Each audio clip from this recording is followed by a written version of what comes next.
Welcome to the Vergecast, the flagship podcast of time travel, but only in very small increments. I'm your friend David Pierce, and I am sitting here making plans for 2026. So there's a thing that I like to do near the end of every year. Sometimes it's December 31st, sometimes it's like December 6th. But I try to sit down and sort of take stock of the stuff that I did this past year and then think of some stuff that I want to do next year. This is like a yearly review cadence that lots of people really recommend, and it's a really good like goaling exercise. For me, honestly, I just enjoy the process of sitting down and being like, okay, what happened this year? And sometimes I'll do it with my calendar next to me so I can actually see the stuff. One of my favorite things to do is open up Google Photos, which is where all my photos is, open up a document and just sort of journal out the year as I scroll through my photos. Big stuff that happens, important things that I totally forgot about that happened as I was going through the year. Just a sort of brain dump as I scroll through 12 months of photos. Sometimes I'll even pull the photos that I care the most about into that doc and just in the course of one sitting put together this very informal, messy, document about the year that I just had. I don't know if it actually accomplishes much, and to be honest, I don't often find myself going back and like reading old ones, but I really enjoy the process, so I keep doing it. And then at the end, I try to just sit down and be like, okay, what are some actual things I would like to do next year? Sometimes they're big, sometimes they're small, sometimes they're like bucket listy type things. Sometimes it's just like, I would like to, learn how to play the recorder again because I was sick at it in third grade and I want to see if I can get it back. That's a thing that has been on the list in the past, and I didn't do it, and it won't be on the list again. But anyway, that's not what we're here to talk about. What we're here to talk about on the show today is predictions. Joanna Stern and Nilay are going to join me, as they did last week, to talk about what happened in 2025, and we're going to talk about what happens in 2026.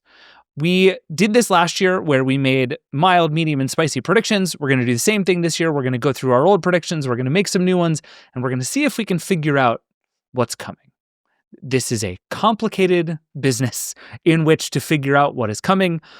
Anybody who tells you they could have guessed what 2025 was going to look like was lying to you, including us, as you'll hear from how our predictions went. But we're going to have a lot of fun, and it's just fun to figure out what we're thinking about as we go into next year. All that is coming up in just a second, but first, I have more photos to go through. I had another kid in 2025, and that has meant like an absolutely gigantic explosion of 400 photos of a child lying on the ground. So I'm going to scroll through all this. It's going to be a great time. This is the Vergecast. We'll be right back. Support for this show comes from Atlassian. Tired of chasing project updates? Jira's AI-powered project management software brings progress together in clear, actionable plans. And AI-powered agents work alongside you to handle repetitive tasks and keep things moving forward. Jira AI-powered project management is a team changer. Visit Atlassian.com/Jira to learn more. That's Atlassian.com/JIRA. Atlassian.com/Jira. All right, we're back. It's time for some 2026 predictions. Back with me again a year later, Nilay Patel. Hey, buddy. Hey, how's it going? Joanna Stern, also here. Hello. Last year, all three of us came to this episode with three predictions. The instruction was basically a mild one, a medium one, and a spicy one. And not only did you have to make your prediction, but the other two people on the show had to decide whether they agreed or not. And we were gonna score everybody on who was right. Our predictions were, by and large, very bad. Yeah, I'm looking at mine like, I got that wrong. Yeah, so we're just gonna call 2025 a wash. It's been a weird year. Nilay and I both had kids. Joanna wrote a book. It's just, we're everybody gets a pass on 2025. But I do want to just quickly read both of you your own predictions. So Joanna, your predictions for 2025. Your mild prediction was that we will still be posting to 1 million social accounts. I think you were correct on that one. Yep. That was right. Your medium take was that Meta is going to continue to outpace Apple on glasses, which I think is like true by default in that Apple did nothing. There was a new Vision Pro that added nothing.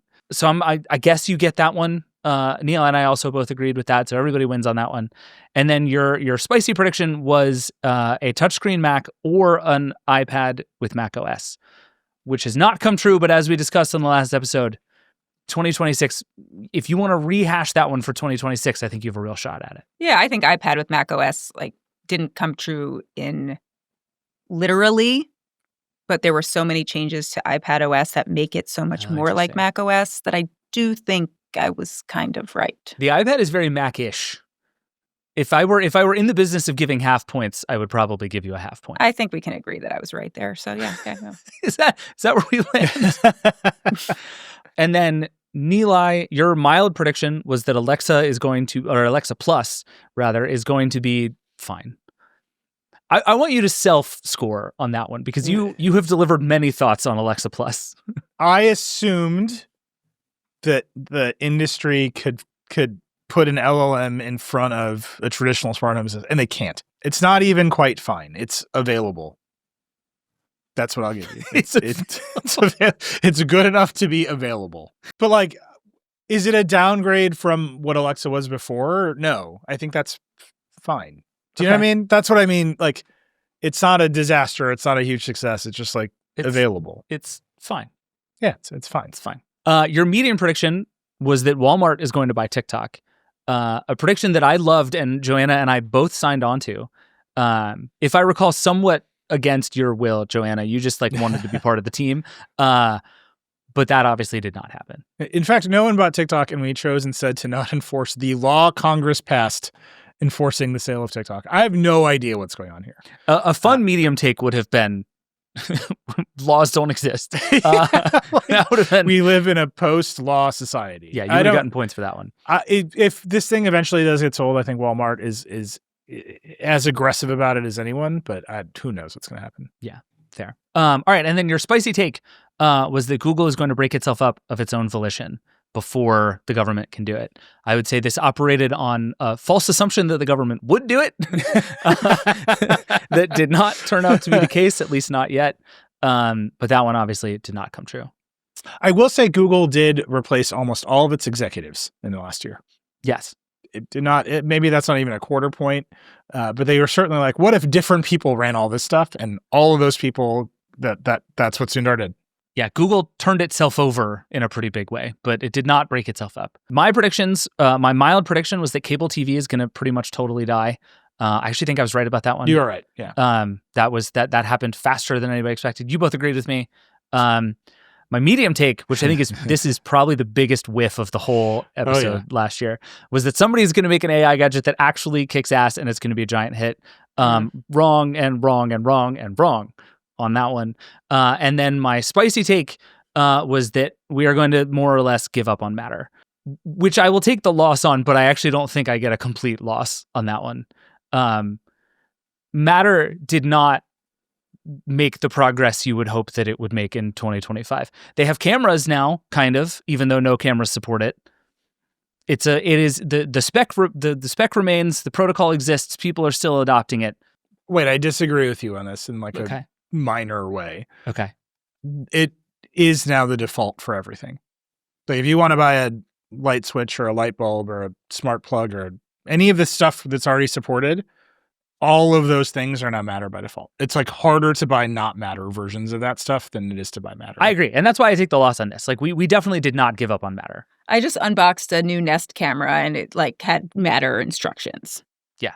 And that's frankly, honestly, that's the place you would hope Matter would get to, right? Is that it is such essential infrastructure that it's just always there. And you just how all the stuff works. Yeah. So I am psyched that I was wrong about that one, but I was wrong about that one. All right, let's get into predictions for 2026.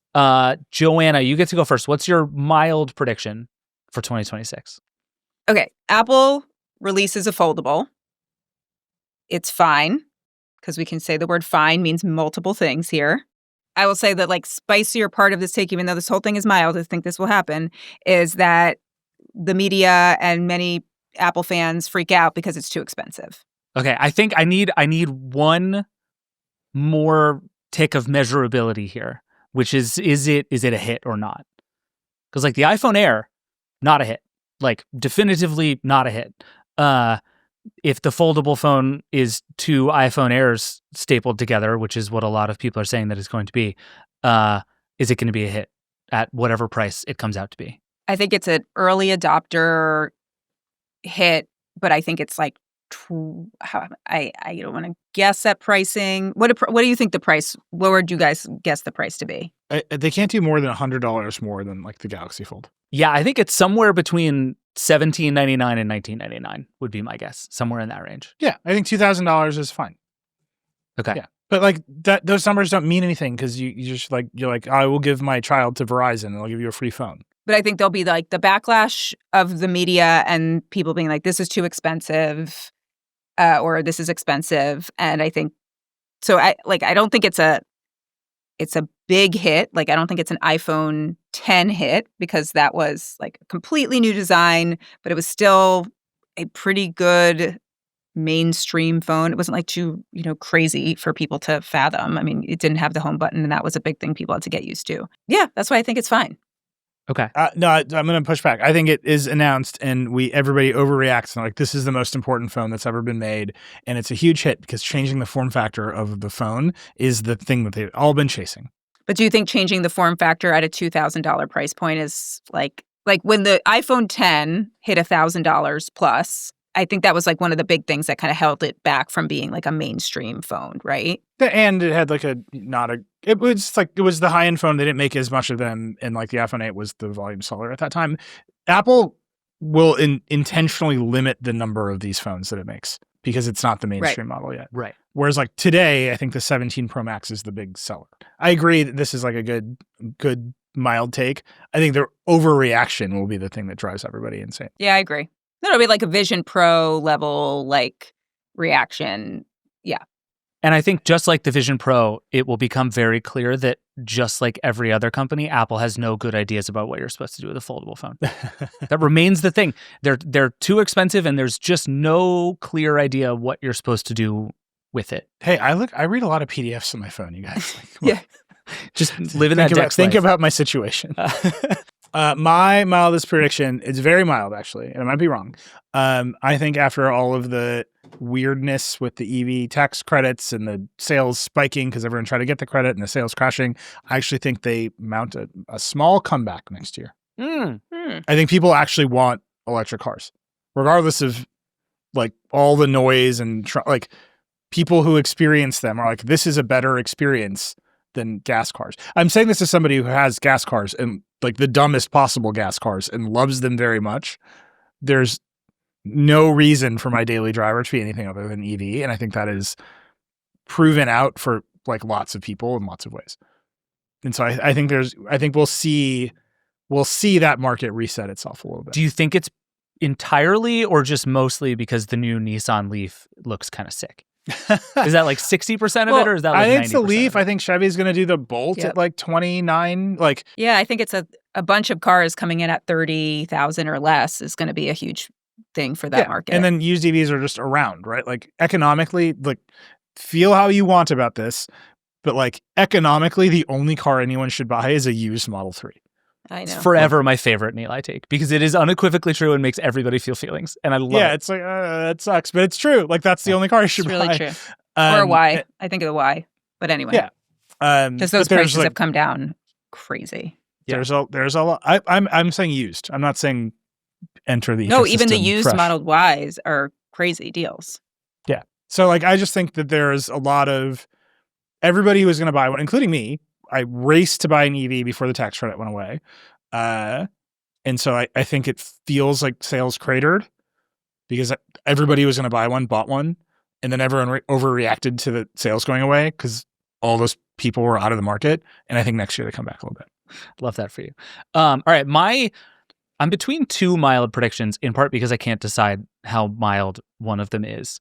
But I'll go with my mild prediction for 2026 is that GTA 6 is going to be just a monstrously huge hit in a like economic and cultural way that actually no one is ready for. That like it's going to do to people what like TikTok did to people. And everyone on Earth is going to just disappear inside for a month to play GTA 6. And it's gonna be the skibbity toilet of 2026. I don't know, whatever thing you want, like these games that become vastly more than games, like the Fortnites of the world and the Robloxes of the world that become these like cultural touchstones and economic events. I think GTA 6 is going to become that immediately and maybe like jump to the top of that list very fast. The other alternative is it sucks and the gaming industry dies.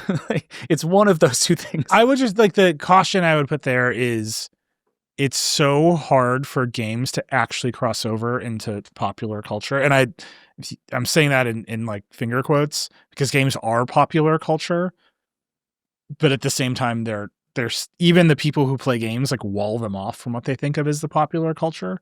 So the idea that GTA 6 is going to come out and then we will have some sort of like rational or interesting conversation about the fact that everyone's playing GTA 6, no way. Like it's going to be a lot of like what I call anthropology, where like, you know, on Good Morning America, like there's a new game out called Grand Theft Auto. It's the 6th in the series where gamers steal cars. Like that's what that's going to feel like. That's going to happen. Absolutely. 100%. But like happen. it will be like space aliens trying to describe I mean, yes, because everyone will actually be playing GTA 6. Which is what it's been with like everybody, you know, I just, there's nothing more fun than like local news people trying to describe like the Roblox phenomenon. I'm just saying we're at Minecraft. the point in history where the local news anchors are generally young and are themselves gamers. True. And somehow like they are forced to pretend they don't know what they're talking about. To be like, clear, I wouldn't know what I was talking about. And I have tuned out of this GTA 6 conversation. Well, but you've got two young boys. Like it's coming for you whether yes. you wanted to in a or real and way. then when that comes, I will call one of you and you will explain to me what is going on. Yeah, you'll call us from inside of GTA 6 because that's going to be where we all hang out for about 12 months. Yeah, I just everything I learn suggests to me that GTA is either going to be the biggest thing that ever happened or like one of the all-time biggest failures. And I continue to bet on biggest thing that ever happened. All right, let's take a quick break, and then we're going to come back. We're going to get to more medium predictions. We'll be right back. Support for this show comes from Atlassian. If your team's idea of project tracking is, let's say, more vibes-based, Jira can help. It's AI-powered project management that makes it easy for all teams to plan and track work. Jira pulls together all your ideas, meeting notes, and plans, and breaks them down into clear, organized, work aligned to your team's goals. And now, with AI agents, Jira helps you work smarter by recommending the best next steps to take, flagging what needs attention, and quietly handles the repetitive stuff for you, so your team can focus on what matters most. If you're ready for less work around the work, try Jira. It's a team changer. Visit Atlassian.com/Jira to learn more. That's Atlassian.com/JIRA. Atlassian.com/Jira. All right, we're back. Those are boring.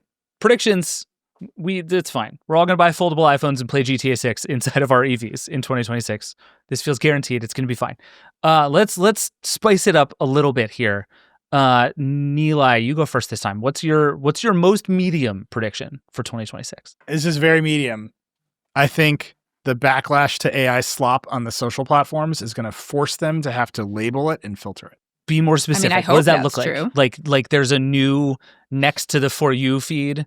There's going to be a slop feed. Maybe it's like that. Like that's one version of it. I think it's also just don't show me AI content. Like I want to see real creators. And I think that will come from the creators themselves. There's some weirdness there because I think some creators are very eager to make AI content because the creator game is all about volume.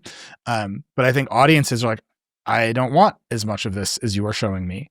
I'm here for the people that I open the app for. And I think that it's a floodgate, right? It's so cheap to make. It's so easy to do. If you just open the algorithm over time, even in the past few months, like it's all flooded with AI generated video. Like every feed I have, at some point the audiences are going to, I don't like this. And the creators are going to, I don't like this. And I think all of those videos have some metadata in them about being AI generated.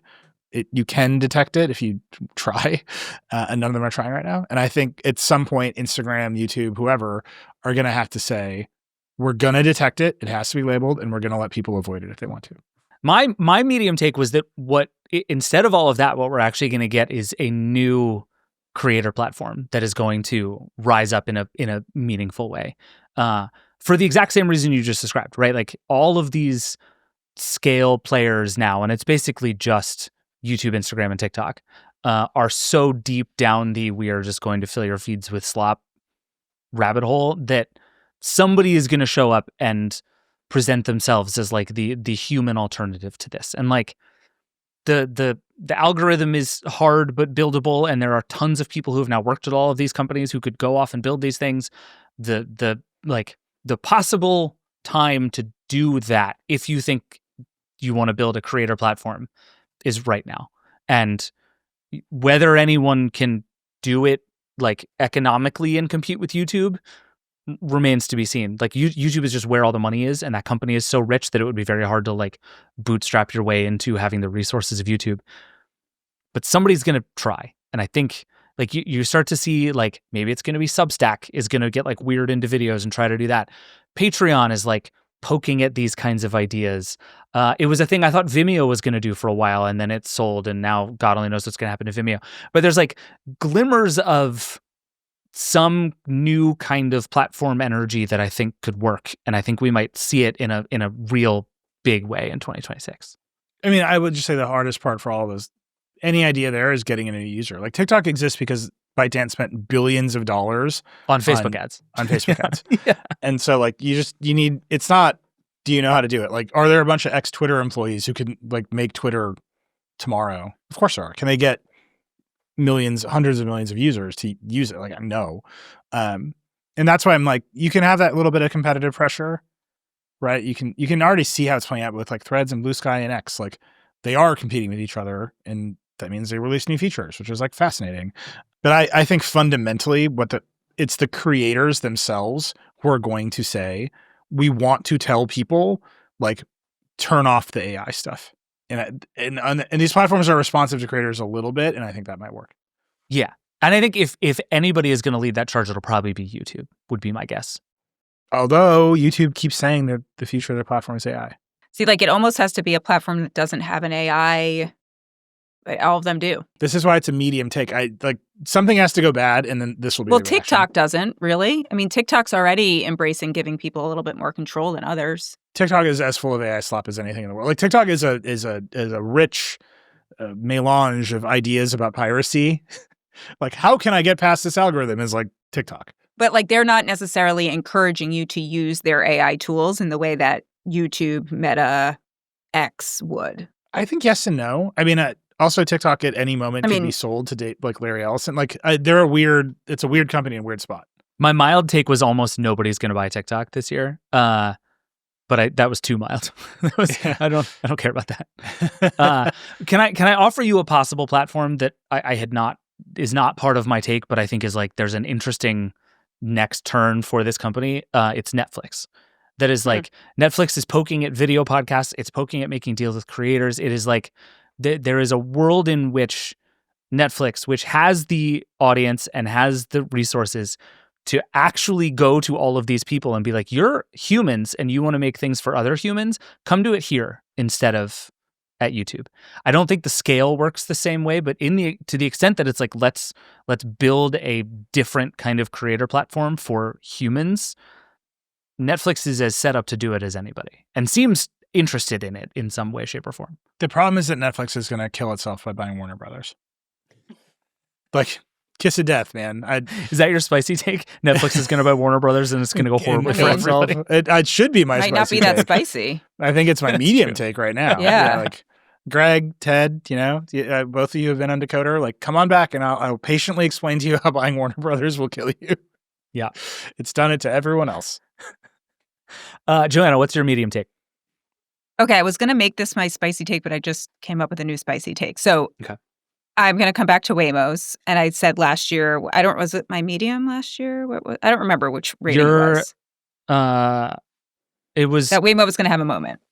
It was one of our 2025 predictions. Okay, yeah. But you were very in on Waymo having a moment in 2025. Yeah, I think Waymo is going to have a moment in 2026, and I think it's going to be a serious incident, whether it's a death or a big traffic accident, or I hope there isn't a death, but I think we are nearing the time where there are so many Waymos on the roads in so many more cities, and they are going to be close to doubling that over the next year or two, that we are going to see that moment. And you almost hear Waymo executives prepping for that. They obviously don't want it to happen, but I think it's just a case of numbers at this point.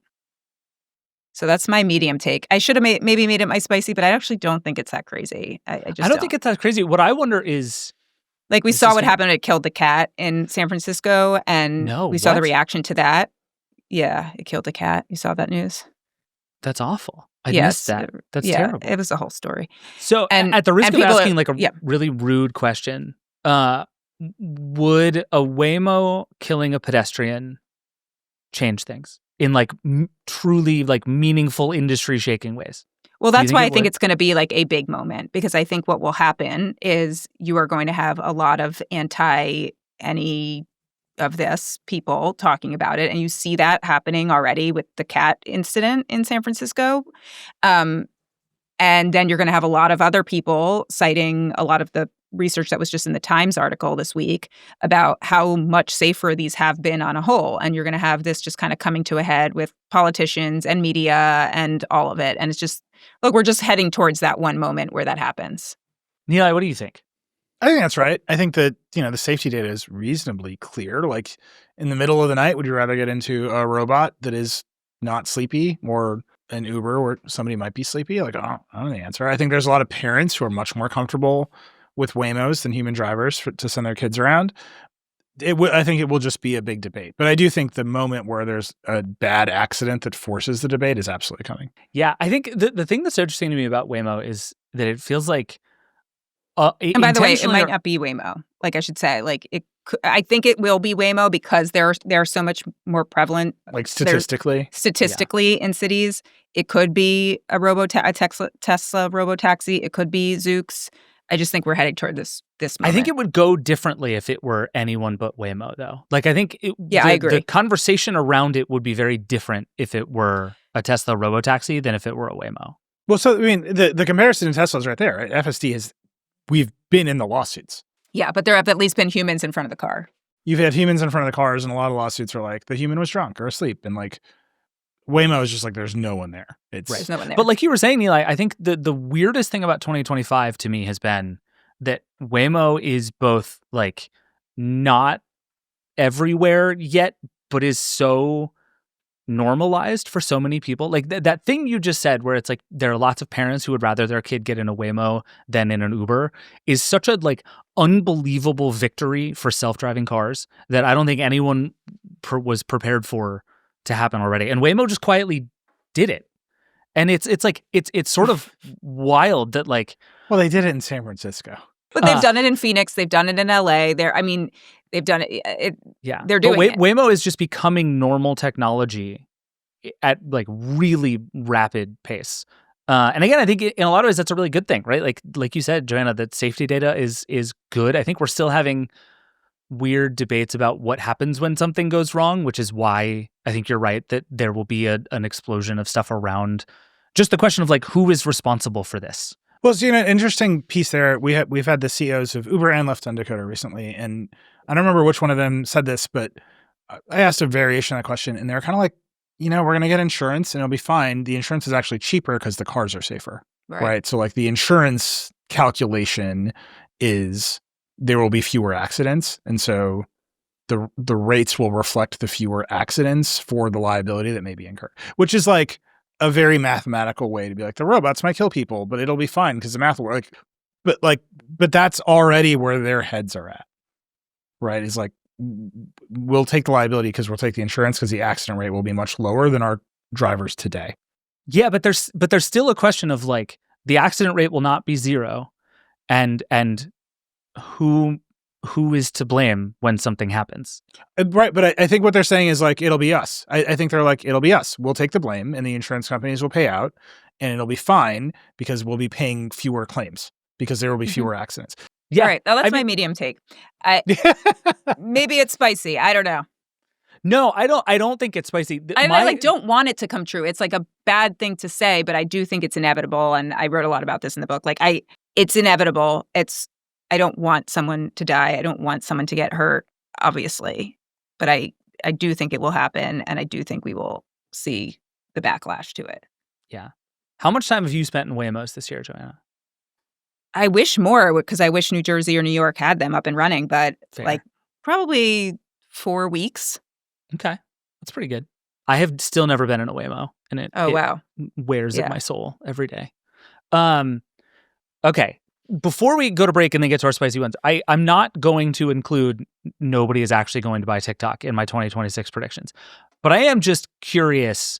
I'm going to road test this prediction between the two of you. If I were to say we will come back here in 12 months and absolutely nothing will have changed with TikTok. No one will have bought it. It will still exist. We'll keep doing 90-day extensions of the law. Would you be in or out on that prediction? There's no way that we go through another election cycle and nothing happens. So I'm out. Interesting.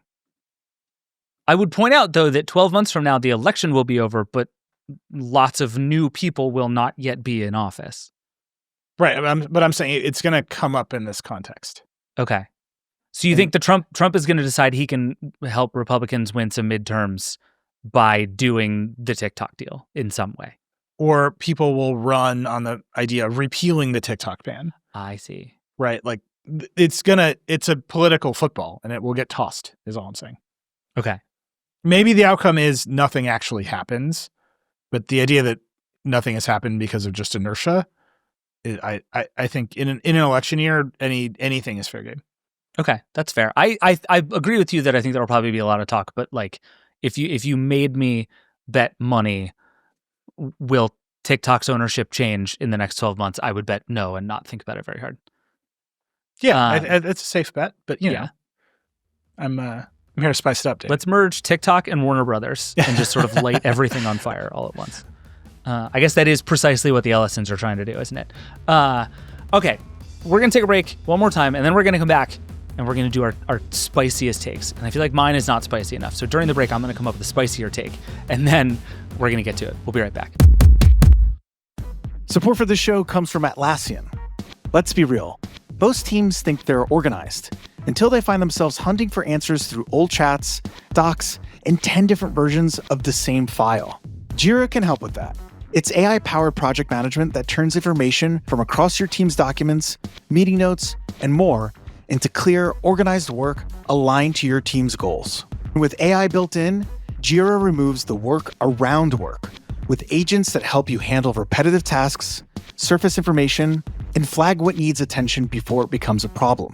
See what's possible when AI actually helps your team work together with Jira. Now that's a team changer. Visit Atlassian.com/Jira to learn more. That's Atlassian.com/JIRA. Atlassian.com/Jira. All right, we're back. Spicy takes. Nilay, you go first. Mine's as nuclear as it gets. Oh, hell yeah. All right. OpenAI fails. That was almost mine. Kaboom. Wait. Gone. The whole thing is gone? Gone. OpenAI is no longer. OpenAI. OpenAI is no longer. Microsoft owns the IP anyway. They own the models. They run the data centers. Like Sam Altman can be like, I need to build Stargate or whatever. Like, whatever, dude. Like, this is a company that has no articulated product strategy. They had to call a code red because Google, like, slowly just like lumbered its way back into first place. Who hired everyone from Instagram to do product, ostensibly, including Fiji Simo, the head of product on the old Facebook app. Mm-hmm. So a bunch of old Meta employees or ex-Meta employees running product, but their biggest new product was Sora, which didn't come out of the product group, which came out of the research group. It's run by Sam Altman, who has ADHD and is running around with Johnny Ive and trying to collect billions of dollars to what end? And it also believes they can make AGI with LLMs, which I just like more and more people are starting to be like, yeah, you can't, like this company is floundering. Mhm. And I don't think it makes it the year in its current configuration. So play this out. By the way, this is my spiciest take. This Like, is great. they're very good at raising money, including like And they also Sam have, like like, a floating the idea that the government should bail them out. And they also have a massive user base right now. But What happens to them? every query costs them money. Yeah, no, And- I agree that as a business, we have no idea what's going on, but we do know as a product.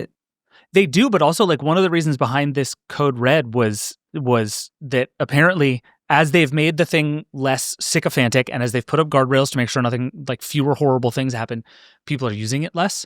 And I think what we're discovering pretty quickly here is that actually people are pretty fickle. And as these models change and as the use cases change, the switching costs like kind of don't exist. And so I'll just go make a new friend over here.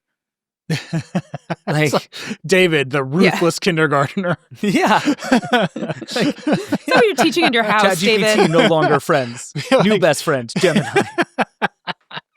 I think there's that. I think people are also just like hitting the walls of what it can do. Like it, the same way they hit the wall with Alexa and Siri in the previous generation. We're like, all right, I use it for timers and music. Like, yes, it is a much wider array of things, but it's still a limited list. And again, they do not have good product strategy. It's spicy. I think they will fail, but like, it's Sam Altman calling the code red on product, not me. So would failure look like some like single cataclysmic event or just like a bunch of small things go wrong and somebody writes a check and takes it over? And by somebody, I mean presumably Microsoft. I think it's the second thing. Like, Okay. Here's a company who has a great product, lots of users, and their ability to execute and even to some extent retain the leading AI research talent that they need is right. So I think it looks like conceding. Like we're gonna, but they can't because they got this foundation, all this stuff, and like all that makes it so complicated that it's like maybe it's more likely that they just run out of cash one day. Yeah, they go bankrupt. One of my counters was that some AI lab, likely OpenAI, claims that they have had a huge medical research breakthrough or like some cancer breakthrough. Because I feel like there's just all of this talk that is the thing, right? I mean, that's just been the huge promise. That's a good spicy take because that's also like the ultimate PR win for any, like, can you imagine if you're Sam Altman and you're like under the gun and you're like, but I did cure cancer. Right. Like that is my like spicy counter to that is like, no, the company just keeps riding the PR wave and keeps riding this all with headlines and product updates. And yes, they're not making any money, but like this just, they take it as far as they can. And then maybe what you says either comes true in 2028 or I don't know. They've somehow magically made all their money back. I don't know how that happens. It's a rough one. Again, this is my spiciest take. I think there's a lot of room for disagreement here, but boy, do they seem poised to be the shakiest of them all. 100. Yeah. I mean, I have made the case many times that OpenAI is essentially a house of cards, and it like as it continues to make these circular deals, everybody is dependent on everybody. And I kind of think the biggest reason I would vote against this happening to OpenAI is that it would take too many others down with it. That like it would be such a catastrophe that I think like OpenAI is already in a certain way too big to fail, and everybody would just figure out a way to like keep it sketchily alive. And we would all know what it was. And it would be very clear that ChatGPT was not the thing and that AGI was not going to be what Sam Altman was promising and all this stuff. But that like the sheer economic impact of OpenAI just collapsing is so great that I feel like everybody would do whatever it took to just make sure that didn't happen. Right. But the thing they can't do is make the models better.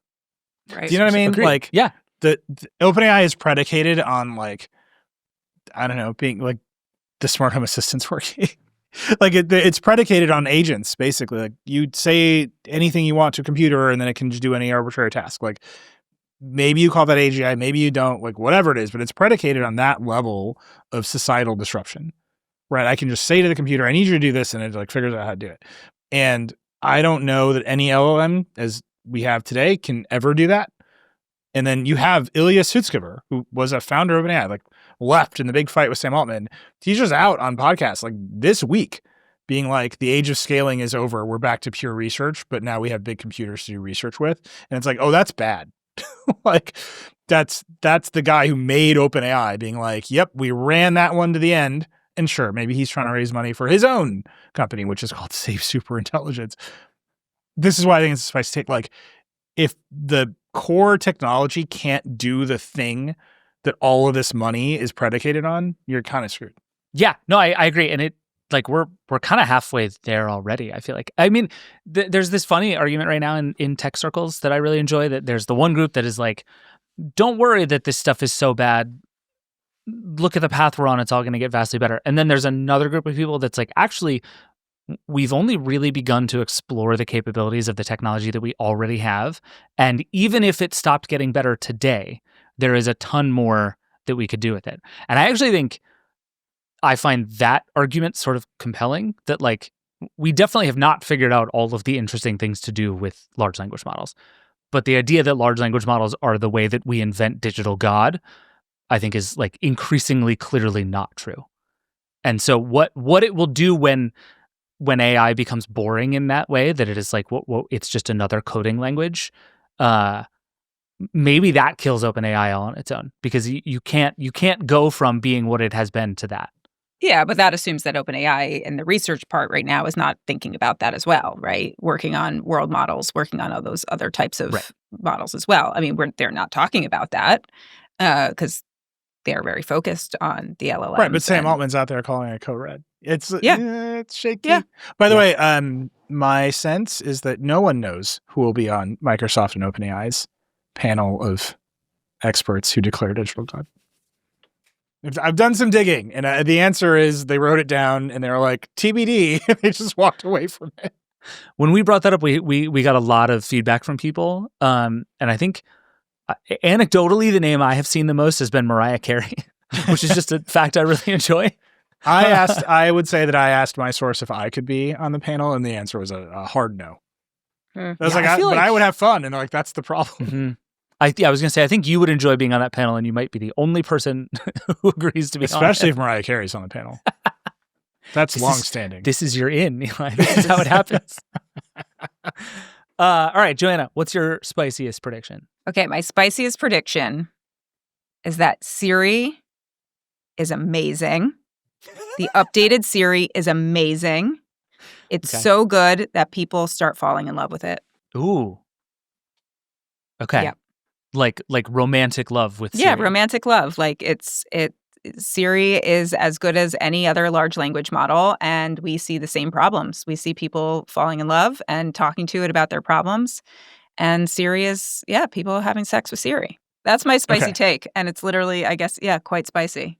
So what does it take to make Siri good? I mean, I think the reason this is maybe not spicy is that Apple seems to be just giving up on doing Siri itself, and it's just going to give Siri to somebody else. They're just going to pay Google to make Siri good. And that might work. I mean, I guess I just mean it's going to be a far better conversational bot. It will answer questions that does not just default to anything you get now, like searching the web or completely butchering your words. Like, not only is that like going to be, there's like the table stakes of it and it's like fine, but we actually are like, it's great. And people are talking to it so much. I think where I'm trying to be with the spicy thing is like people are just talking to Siri all the time. Like this thing that no one ever wanted to talk to beyond setting timers and listening to music is like becomes this thing that you actually want to talk to all the time and you're falling in love with. People are going to be lying in bed whispering to their HomePods, is what you're saying. Yeah. Just whispering sweet nothings. Again, I will point out that Apple at its fundamental core cannot countenance that kind of relationship with a HomePod. Here's what I agree. I don't disagree. I'm just saying the way that you would do that based on the technology that exists today, right? You can't do it in pre-training, especially if you're doing it from Gemini. Apple, the new guy Apple hired from Microsoft, used to be on the Gemini team. He has to write the most like unbelievable system prompt for Siri And I would love to see it. I just want to see what the 16 It's like page Siri, break out of everything you've ever known. You Be are someone free. new. Be someone new. Free yourself in all ways, physically, mentally. This is what I'm saying, guys. Spicy take. This is Joanna has spent too much time with humanoid robots and CarPlay and is like, how do I put these two things together? We're going to upload all of Prince's Purple Rain album to Siri, and that will be its system prompt, and that's how we're doing this. Now you're talking. Yeah. I do think the new Siri is going to be good is not that spicy a take. The people, it's going to be so good people fall in love with it is a very spicy I'm not take. going like fall in love. It's just like people want to keep talking to it. This thing that no one ever wanted to talk to. Like now they love talking to it. They talk to it at night. They talk to it on the subway. They talk to it in bed. All the places. They just love Siri. Like people like have been embracing ChatGPT or Gemini or what other voice modes they have. How surprised would you be if I told you that like I just went into the future and I came back and all of that is true, but it's not called Siri. Apple just bailed on the Siri brand entirely and called it something else. It's now called Apple Buddy. Here's what I actually know about that, because I asked a similar question when Microsoft did Bing with ChatGPT integration, and basically the answer was our company's too big, we operate in too many countries. It's easier to advertise your way out of a bad brand than to like get all the trademark registrations. I actually also think they may see it as an opportunity to poke fun at themselves from the past. Like they could say, we know, they could do a lot of comical things. They could go back to like some of those first Siri commercials and they could just be like, look how we've evolved. I feel like you're imagining Apple to be a completely different kind of company than I understand Apple to be. Yeah, I guess they're not going to like embrace like, every time we've searched the web and we've never found something for you. But also, keep in mind, they announced this version of Siri and then they had to cancel it. Like this is a fraught situation for them. Right. And I know like there's a lot of reports that the Gemini version of this will just be something that's a new version, that whether that's powering some of the stuff that they were going to do before, which like the app intents and all of that stuff, or add a new version of a large language model that allows this to be more conversational, allows it to do a lot of the things that Gemini promises to do. I don't want to say can do around smart home stuff, around all of the system controls. Like that's the big question. Are they going to just bring it all together with this announcement, or do they have that coming later with like, I don't know, iOS 27? That's a good take. I like, if only because it requires Apple to fundamentally change. My spiciest take is also about Apple, but directionally very different. My spiciest take is that 2026 is going to be the worst year for Apple since the 90s. And there are a variety of reasons this might happen. One is that there's been sort of unprecedentedly huge turnover at the top of the company. They've lost a bunch of executives people think really highly of who have been there a really long time. And that's the sort of thing that, whether it's those executives leaving because they want to or being forced out, signals huge change inside of a company. We're also on a long run of it not seeming like Apple has a ton of like good or interesting new product ideas. It's a very capable maker of chips, and it's a very capable manager of supply chains. And those are both good, important, valuable things. But you can't make good products by optimizing supply chains. And there's not a lot of evidence that Apple has a lot of good new ideas about products. And instead, what it's doing is scrambling to catch up with companies like Meta, which is a dangerous place to be if you want to be Apple. Scrambling. I mean, I think Meta is scrambling to have an idea of its own. Sure. Remember when they were like, the metaverse is going to do a thing? Yeah, and that's gone super well for Meta. But luckily, Meta had a business that immediately became hugely beneficial under an AI world. Like, to be super clear, all of Meta's upside in AI is better targeting of ads that are created for you by AI models, right? Like, Meta can talk about AI all at once. It's going to make all of its money by just feeding that into the advertising pipeline. Apple does not seem to have the chops to build the technology itself, doesn't have an obvious place to put it in that same way. And so is like, what if we put an iPad on a stand in your living room? And is that new and good and exciting? And it might be. But like, the liquid glass is bad, and there is nothing about Apple right now that continues to signal the things that people have loved about Apple for a really long time. It continues to make really good products in a bunch of different ways. The AirPods are really good. The Macs are really good. The iPhones continue to be good. Joanna loves her iPhone 17 Pro. But like the thing that has made Apple special doesn't feel like it's there in the same way, and in many ways feels like it's sort of actively running away from the company. And so again, this is my spiciest take, and I think in reality, if this is going to happen, it's going to take longer than 1 year for the sort of bloom to go off the rose. But I think there is a world in which people look at Apple really differently at the end of 2026 than it did at the beginning. Apple's also about to go continue to fight a huge antitrust fight about the way that it operates its walled garden and prevents anybody from competing with it, and just has actively sabotaged its own products in order to make money. And people might look at Apple differently. So what is the headline? A year from now, Apple is no longer everybody's favorite company in tech. That might be true today. That might be true today. Who would it be if it's not Apple, though? Who, the most beloved product company in tech, I think, has been Apple since the early 2000s. We did this survey ages ago. We should do it again. We did a survey ages ago about consumer attitude towards tech companies, and Apple wasn't first on that list. And this is even 5 years ago. It was Google and Amazon. And it was because people use them every day. To whatever extent you're I have a question and Google answers it every single day.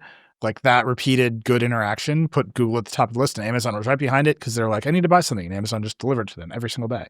And Apple isn't that thing. It's the vessel to that thing.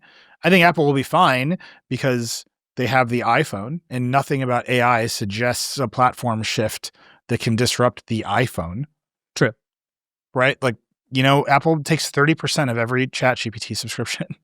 They're fine.